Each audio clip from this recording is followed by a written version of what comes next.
Arium à vous tous et à vous toutes. Jeune Fréquence vous souhaite la bienvenue dans l'univers vibratoire des pierres. Si vous le voulez bien, continuons nos petites fiches techniques et découvrons la turquoise et le jade. Aujourd'hui, on va parler de turquoise. Bon, déjà, ça nous donne quand même une certaine idée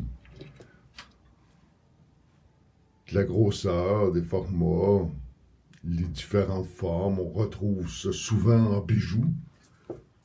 Les couleurs, on retrouve, eux, ils disent les couleurs de la mer, qui n'est pas faux, qui part du bleu pâle, aller au vert foncé. Les verts foncés, on les retrouve au Tibet. C'est la quantité de fer qui fait la différence, qui fait qu'ils sont beaucoup plus vertes au lieu de bleu.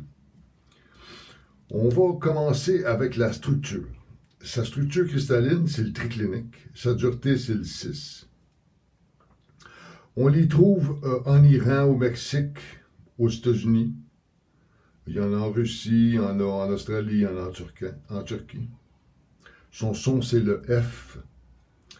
Ça dépend toujours aussi de la couleur, là, si on parle du vert ou du bleu pâle. Ces éléments, c'est l'air et la terre. Bon, l'air, on avait vu, je crois, déjà que c'est créatif, plein d'idées, qui est à la recherche de la vérité, qui c'est des gens qui sont joviales.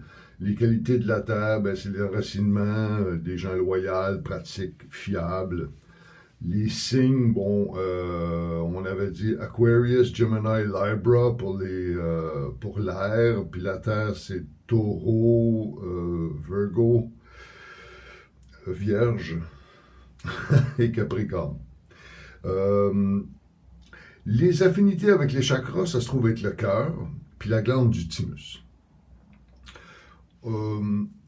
Quand moi j'ai dit que ça se rapprochait du niveau de la communication, ce que je voulais dire, c'est surtout avec la communication, mais avec les différents règnes. Autant le règne minéral que le règne végétal ou le règne animal. Il y a des gens qui ont une certaine facilité à être en contact avec le règne animal ou le règne végétal, aller prendre des marches en forêt puis discuter avec les arbres, ou regarder déjà les signes que le monde animal peut nous apporter. Différents oiseaux, souvent, ça donne différents signes. On ne rentrera pas là-dedans, mais on développera ça au fur et à mesure où ça va aller. Ce que je voulais vous dire aussi à propos de la turquoise, c'est que maintenant, il y a de la holite. Ça s'appelle Howlite. Ça a le 3,5 de dureté. Donc, très poreux. Ils font maintenant de plus en plus d'imitations turquoise avec la holite. Bon, on peut la reconnaître visuellement, quoique c'est quand même relativement assez dur. Par contre, au pot, on peut voir la différence. Parce que vu que ça a juste 3,5 de dureté, c'est beaucoup plus léger qu'une turquoise de la même dimension. Si vous voulez déjà avoir une idée du poids, vu que c'est un 6 de dureté, vous pouvez prendre un quartz d'une certaine grosseur, puis vous la comparez avec l'autre, ça vous donne déjà quand même une bonne idée. Si vous voulez bien, on va passer au jade. Le jade a deux groupes, deux catégories. Il y a le jadéite, qui est du 7, qui est un sodium d'aluminium, qui est un petit peu plus rare. Puis il y a le néphrite, qui est 6,5, qui est du calcium de magnésium.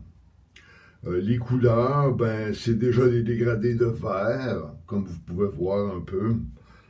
Il y a du lavande, du rouge, du jaune, du blanc et même du noir.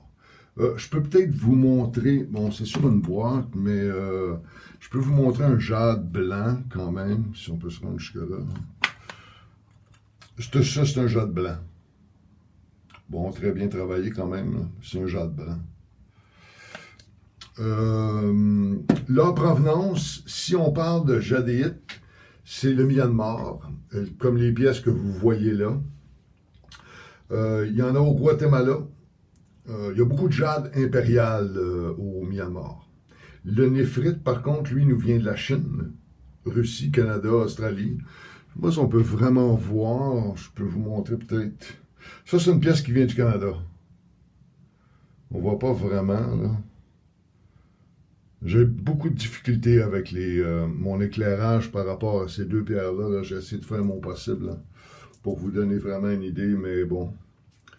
Le son, c'est le E. Les éléments sont les mêmes. C'est pour ça que je les ai mis ensemble. Hein. Les deux, c'est terre et air. Je vous redonnerai pas toute l'information. Euh, mais effectivement, que bon, les deux sont reliés à l'âme aussi, hein, déjà. Chacun a ses propriétés, mais les deux sont reliés à l'âme. Les affinités avec les chakras, le jade, c'est le plexus solaire, le cœur et le troisième œil. C'est une pierre qui est très calmante, très équilibrée, qui permet de s'équilibrer. Travaille avec les rêves, les vies antérieures. Ouais, là, je vois un petit peu loin. On va rester plus, on va rester plus avec ce qu'on est habitué d'entendre là, pour les fiches techniques. Mais reste que ces deux pierres-là, la turquoise et le jade, ont beaucoup en commun. Bon, ben, vu que les propriétés de l'âme, ça nous permet, comme je disais tantôt avec la turquoise, une connexion avec le monde minéral, végétal et animal. Euh, les signes qu'on a des fois, surtout avec différents animaux, différents oiseaux, ben, ça nous donne quand même un certain niveau d'ouverture. Puis pour le jade, ben, vous retrouvez beaucoup. Il y en a quand même beaucoup de jade que vous pouvez, qui est abordable à des prix. Bon, vous pouvez avoir des plus petites pièces.